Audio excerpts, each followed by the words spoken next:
Bawa kwartawa siya lanawa. Bawa siya nawa. Aba Yahawa siya basamayam. Abayawa siya basamayam. Salaka lanawa. Salakala nawa. Al kataa yanawa. Al kataya nawa. Watawadalak al dama. Watawadala alama. Sasatap at kataa yanawa. Sa kataya nawa. Kalhalal hawad la aba Yahawa al hayam. Kalahawagla abayawa alayam. Bahasa masyayak yawasay. Bahasam ayak yawasay. Bahasam raw kakadas. Bahasam rokadas. Yaman! Yaman. Okay, balik tayo sa Book of Jasher. Sinakaraang Sabat na pinasok natin ang topic ng pista ng mga batay o pista ng mga demonyo. Tapos na. Okay, ngayon, nandito na tayo sa chapter 74. dalawang chapter talakay natin, 74 and 75. Pero maiksi lang doon, dalawa na to. Okay, dito na tayo, basa. Ang aklat ni Jasher, Kabanata 74, verse 1 to 23. Sa katapusan ng mga taon ay namatay si Saul na hari sa Edom. At si Baal Kanan na anak ni Akbor ay naghari na kahalili niya. Nang ika-16 na taon ng paghahari ni Moses sa Kas, si Baal Kanan na anak ni Akbor ay naghari sa lupain ng Edom sa lahat ng mga anak ng Edom sa loob ng 38 taon. Sa kanyang mga karawan ay naghimagsik ang Moab laban sa kapangyarihan ng Edom na nasa ilalim ng Edom mula pa noong mga araw na si Hadad na anak ni Bidad na sumakit sa kanila at sa Midian at nagpasakop ang Moab sa Edom. Okay. So, si Saul na hari ni Edom, namatay, pinalitan ni Baal Kanan. Baal Kanan. Ngayon, ang nangyari dito, itong gagawin ng bawat mga bansa talaga, ay gusto nila sakupin para ang mga buhis mapunta sa kanila. Magbuhis sa kanila. Sakupin nila isang bansa para lahat ng buhis nila ay mapunta sa isang bansa na nagsakop sa kanila. So, kahit itong araw, digmaan na talaga. Ganun din. Lalo na ngayon na mga armas, mga missile na. High-tech na ang mga armas. Doon, mga espadahan pa lang kaysa kabayo. Pero makita mo, gira-gira na talaga nung noon pa lang eh. Okay, tuloy tayo. At nang si Baal Kanan na anak ni Akbor ay maghari sa Edom, ang lahat ng mga anak ni Moab ay humiwalay sa Edom. At namatay si Angias na hari ng Dinaba sa Afrika ng mga araw na yaon. At si Asdrubal na kanyang anak ay naghari na kahalili niya. At sa mga araw na iyon ay namatay si Janias na hari ng mga anak ni Kitim, at inilibing nila siya sa kanyang templo na kanyang itinayo para sa kanyang sarili sa kapatagan ng Kanopia bilang isang tirahan. At si Latinos ay naghari bilang kahalili niya.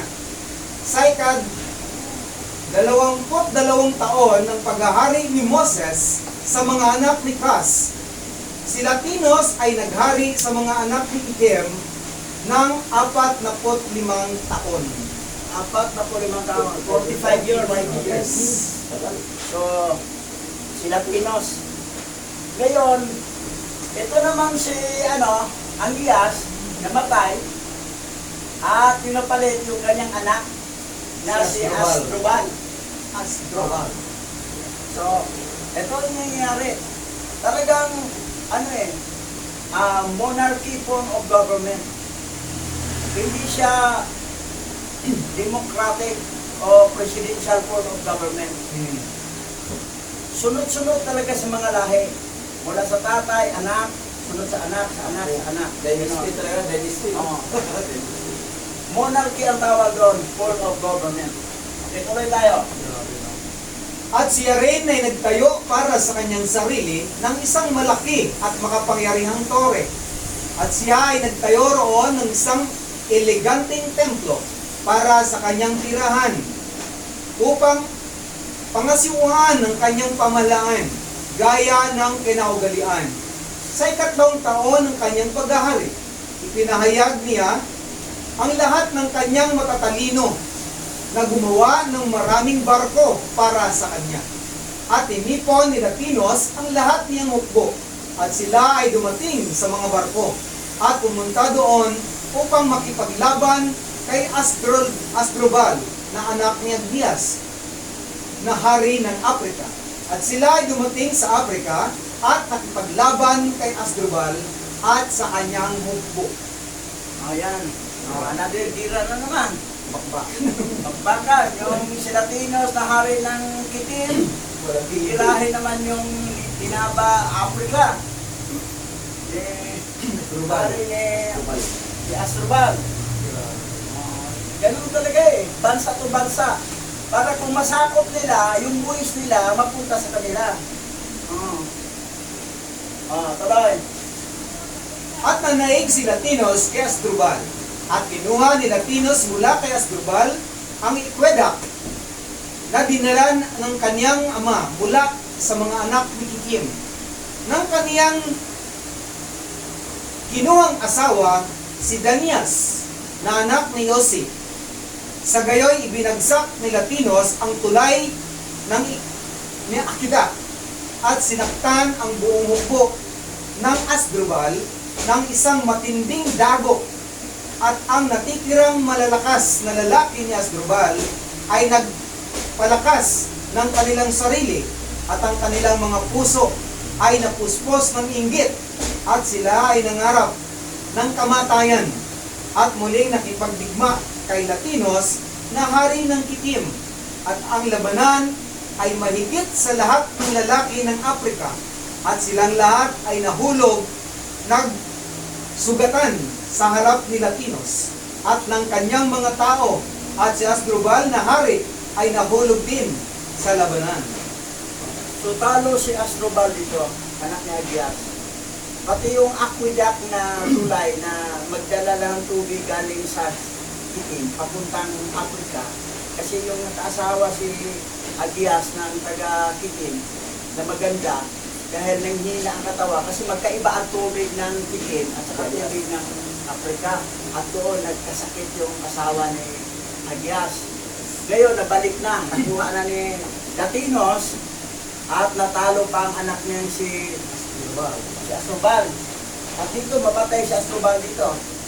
Okay, tuloy tayo. At ang haring Asdrubal ay may isang napakagandang anak na babae na ang pangalan ay Ospicina. At lahat ng mga lalaki sa Afrika ay binordahan ng kanyang anyo sa kanyang mga suot dahil sa kaniyang dakilang kagandahan at magandang anyo. At nakita ng mga lalaki ng mga tauhan ni Latinos si Ospicina na anak ni Asdrubal at pinuri nila siya. At iniutos ni Latinos na dalhin siya sa kanya at kinuha ni Latinos si Ospicina bilang asawa at siya ay bumalik sa kaniyang lupain sa Kitim. At ito ay pagkamatay ni Asdrubal na anak ni Angias. Nang si Latinos ay bumalik sa kaniyang lupain mula sa labanan, na ang lahat ng mga naninirahan sa Afrika ay tumindig at kinuha si Anibal na anak ni Angias, ang nakababatang kapatid ni Asdrubal, at ginawa siyang hari sa buong lupain ng Afrika. Okay. So, iba na ang hari ngayon sa Afrika. May bal pa rin. Anibal. Si Anibal. So, si Asdrubal, patay ito eh. Ang anak niyang maganda Grabe, no? Sobrang ganda. ay kinuha pa ni Latinos, ginawang asawa. Samantala si Latinos, ang nagpapatay sa biyanan niya. Grabe. Naging biyanan. Kung ikaw na naging asawa, ikaw nagpatay sa papa ko eh. Tinalo mo ang bansa namin. Pagkatapos kinuha mo ang asawa dahil maganda ako. Yung kampante kaya yung asawa niyang babae titira ko sa tikim.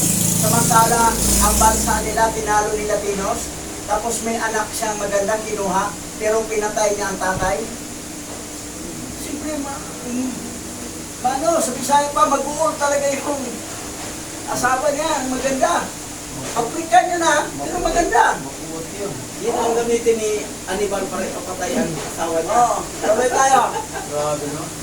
At nang siya ay maghari, siya nagpasya na pumunta sa Kitim upang makipaglaban sa mga anak ni Kitim, upang ipaghiganti si Asdrubal na kaniyang kapatid. At siya ay nagpagawa ng maraming sasakyang dagat. At siya ay pumasok doon kasama ang kanyang buong hukbo. At siya ay naporoon sa Kitim.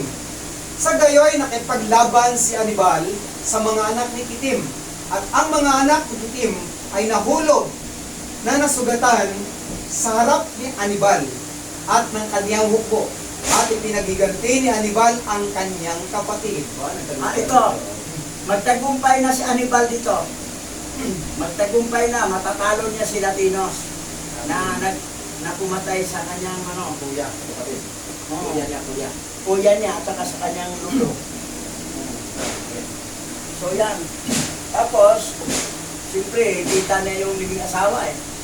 Nakuha niya, dali niya. Pero matagal ang digmaan ito. Okay, tingnan ko ha.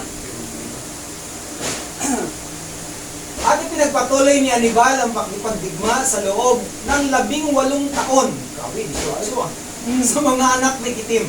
At si Hannibal ay tumira sa lupain ng Kitim at nagkampo doon ng mahabang panahon. At sinaktan ni Hannibal ang mga anak ni Kitim na mainam at kanyang pinatay ang kanilang mga dakilang lalaki at mga prinsipe. At sa mga nalabi sa bayan ay pinatay niya ang di humigit kumulang 80,000 lalaki. At sa katapusan ng mga araw at mga taon, si Hannibal ay bumalik sa kanyang lupain sa Africa at siya ay nagharing tiwasay bilang kahalili ni Asdrubal na kanyang kapatid. Ayan. 18 years. Sobrang Digmaan. tagal na. Ate, 10 taon na lang. Ang pinanganak, naging binata na, Naging 18 binata years na. old na. Oo. Pero at least nagtagumpay si Hannibal. Natalo niya si Latinos. 18 years bakbakan. Eh doon talaga siya mismo tumira na eh. Gumawa siya ng kampo doon eh. Para tutukan niya tong kasi biro man kapatid niya pinatay, lolo niya pinatay. Tapos yung kita niya, kinuha asawa. So, ganun katindi yung digmaan noon. Pati ngayon, mga digmaan na, ang kaiba lang ngayon, mga high-tech na mga gamit. Paliparan. Wasak na.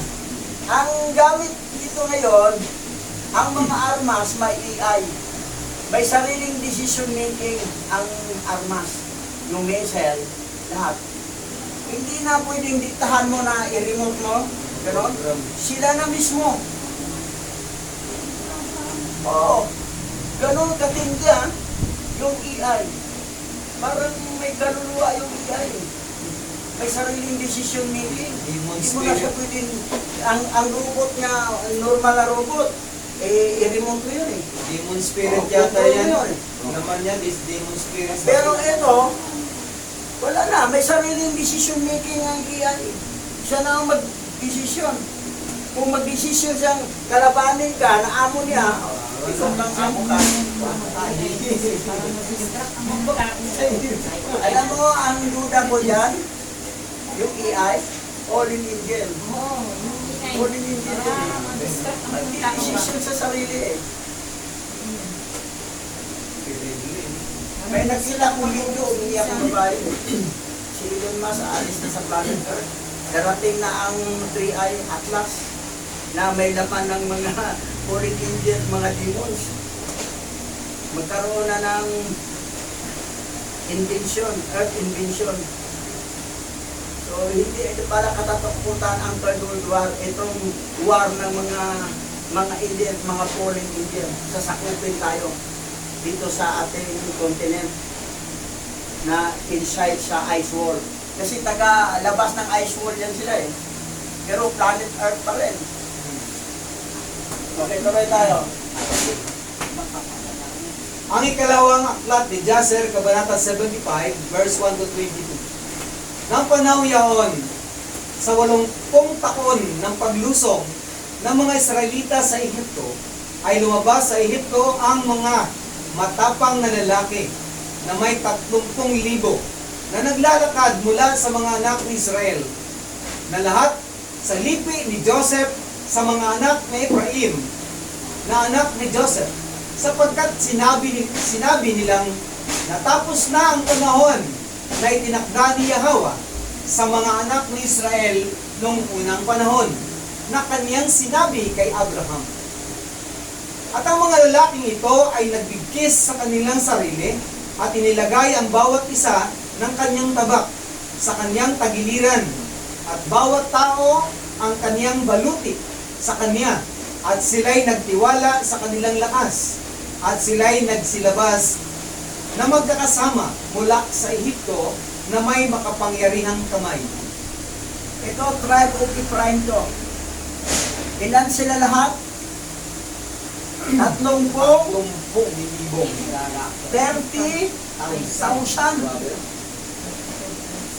Malalakas.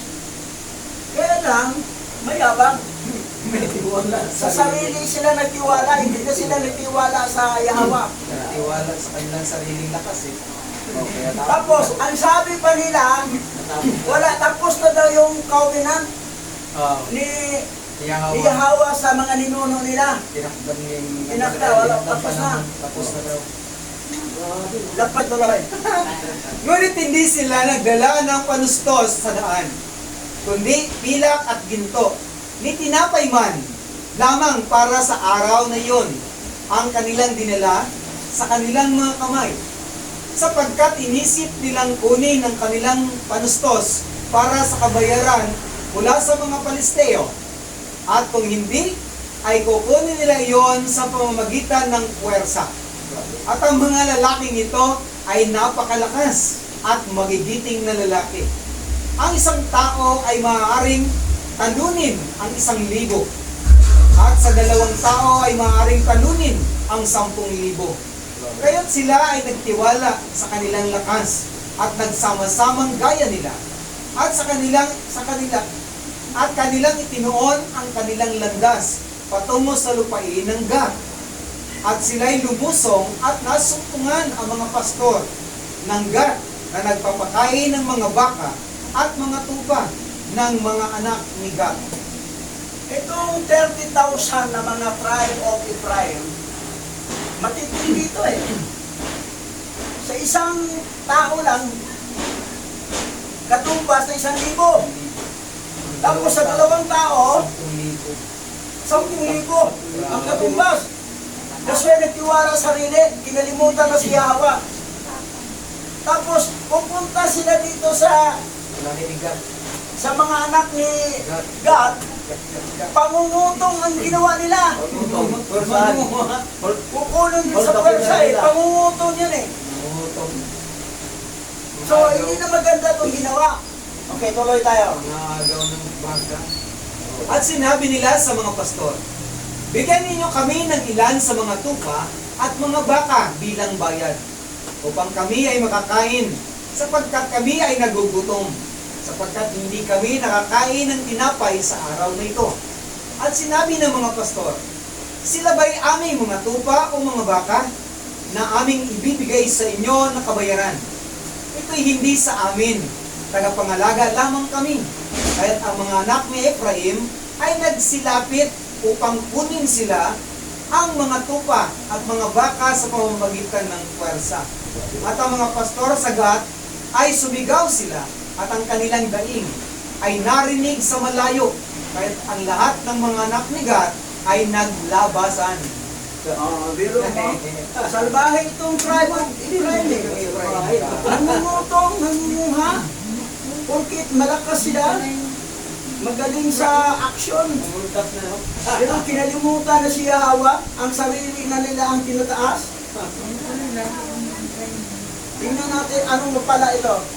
Mga Hebrew Israelite, Mayaman. tribe of Ephraim. Tuloy tayo. At nang makita ng mga anak ni Gad ang kasamaan ng mga anak ni Ephraim, sila'y nagsibalik at pinisan ang mga lalaki ng Gad. At siya'y nagsuot ng bawat isa sa kanyang sandata at nagsilabas sila laban sa mga anak ni Ephraim sa pakikipagbaka. At sila'y nakipaglaban sa kanila sa libis ng Gad. At ang pagbabaka ay lumala at sila'y nangatalo sa isa't isa ng napakarami. Marami ang napatay sa mga anak ni Gad sa araw na yaon. At nang ikalawang araw ay nagsugo ang mga anak ni Gad sa lahat ng mga bayan ng mga Palisteo upang sila'y magsiparoon upang tumulong sa kanila ng nagsasabi. Okay. Unang araw ng hikmaan, ang dami talagang napatay sa mga anak ni Gad. Kasi magagaling yung Ephraim. anak ni Ephraim, yung mga Ephraim eh. Magagaling yun. Ngayon, sa pangalawang araw, manghihina na yan. Wala nang kinain eh. Kasi hindi nagbaon ng pagkain eh. Umaasa lang sila sa pangungutong. At doon sila, hindi nga nakakuha eh. Ay lumalaban yung putungan nila eh. Okay, tingnan natin ang mangyari. Sumumpa kayo sa amin at tutulungan ninyo kami upang ating sakta ng mga anak ni Ephraim na nagsisilabas mula sa Ehipto upang kunin ang aming mga hayop at makipaglaban sa amin ng walang kadahilanan. Ngayon, ang mga anak ni Ephraim ay nanghina sa gutom at uhaw, sapagkat hindi sila kumain ng tinapay sa loob ng 3 araw. 40,000 lalaki ang lumabas sa mga bayan ng mga Palisteo upang tumulong sa mga lalaki ng Gad. At ang mga lalaking ito ay nakipagdigma sa mga anak ni Ephraim at ibinigay ni Yahweh ang mga anak ni Ephraim sa mga kamay ng mga Palisteo. Ayan. Ito ang niyawa. Kasi di ba, kung may tulungan. Kasi nagtiwala kay sarili niyo, kinalimutan niya ako. Ibigay ko kayo sa mga kaaway. Nanghina na sila, 3 araw nang walang kain. Kahit anong galing mo sa aksyon, pag gutom ka na. Pero sa unang araw ng digmaan, dami napatay ang mga taga-Gad. Dami, napatay nila. Kasi malakas pa yung mga Ephraim eh. Pangalawang araw, yun na. Dumating. Ilan yung dumating na sumakloro? 1,000. Ha? 40,000. Apat na rin. 40,000 eh. Oo. So, 40,000, 40,000. 40,000. Grabe na, 40,000. 30,000 lang sila. Oo. Lamang na 10,000. Gutom pa sila. At kanilang sinakta ng lahat ng mga anak ni Ephraim. Lahat na nagsialis mula sa Ehipto ay walang nalabi, kundi 10 lalaki lamang ang nakatakas sa pagdigma. Sapagkat niloob ni Yahweh na matalo ang mga anak ni Ephraim, sapagkat sila ay sumuway sa salita ni Yahweh at nagyayabang sa kanilang lakas mula sa pag-alis nila sa Ehipto. At kanilang sinabi, natapos na ang panahon na itinakda ni Yahweh noong unang panahon sa Israel. At sa mga anak ng Palesteo rin ay nabuwal ang marami, halos 20,000 lalaki, at dinala sila ng kanilang mga kapatid at inilibing sa kanilang mga bayan. Yan na. Nabawasan din ng 20,000. 10 katao na lang ang natira. Kay Ephraim. Bravo. Nakatakas. Bumalik sa ano, 40,000. 30,000. 30,000. 10 tao na natira. 10 na lang natira. Tumakbo, pabalik sa Egypt. 10 lalaki na lang. Kasi, mayabang kasi. Ubos para talaga, no? 10 talaga natira. Pero, Hebrew Israelite yan ha. Pag mayabang, hindi na kataratulungan ni Yahweh. Dali sila. Ngayon, nagyabang sa sarili, porque nakita magaling sila. Tapos wala na, tapos na yung covenant ni Yahweh sa Israel. Wala na. Pagnaas. Nagyabang na sila, no? Napastangan yun eh. Okay, tuloy tayo. 10 lang nakauwi. At ang mga pinatay sa mga anak ni Ephraim ay nanatiling pinababayaan sa lambak ng Gad sa loob ng maraming araw at taon, at walang naglibing sa kanila. At ang lambak ay napuno ng mga buto ng mga tao. At ang 10 mga anak ni Ephraim na nakatakas sa pagbabaka ay bumalik sa Ehipto, at isinaysay nila ang lahat ng sa mga anak ni Israel, ang lahat ng nangyari sa kanila. At ang kanilang amang si Ephraim ay nagluksa sa kanila sa loob ng maraming araw, at ang kanyang mga kapatid ay dumating upang alipin siya. At siya ay lumapit sa kanyang asawa at nanganak ng isang lalaki, at tinawag niya ang kanyang pangalan na Berea o Berea, sapagkat siya ay sawi sa kanyang buhay. Ayan pala si Berea. O, Berea pala, sawi. Sawi, isang buhay pala. Biriya, sawi. Kasi, yung lahi niya Si Berea. mayabang. Sawi pala yan. Nagtiwala sa sarili. Berea, sawi pala yan. Sawi pala yung Biriya. Yung Pangalan ni Hoy, Berea. Pag nakakita ka ng pangalang Berea, Sawi pala talaga yan. Ko ngayon. Ang galaga pala. Yabang kasi kayo. Kala nyo tapos ng kubinat ni Yahweh sa atin mga Hebrew Israelite. Tapos ang gagaling nyo sa aksyon. Sa magaling kayo sa espadahan, martial art, magaling kayo. Nagyabang na kayo. Sarili na ninyong tinataas. O ano ngayon? 10 na lang ang tira out of 30,000. Grabe. 29,000. At saka hindi nyo magandang yung ginawa na doon sa ano? Sa gat. Nangunguha ng ano eh. Pangungutong ng mga hayop yun eh. Mga baka sa Sa daan lang kukunin ang kakainin nila. Grabe. Tunay sa mga pulis. Kita mo yan ha. Hindi tulungan ni Yahweh kay Hebrew Israelite ka. Pag gumawa ka ng kasalanan, Pumayaan ka. pabayaan ka. Si Moses nga, muntik patayin si Yahweh eh. Dahil hindi niya tinuli yung anak niyang panganay, si Gersom. Yung pa namang unang apo ko, si Richard Gersom. Tinutuli yun.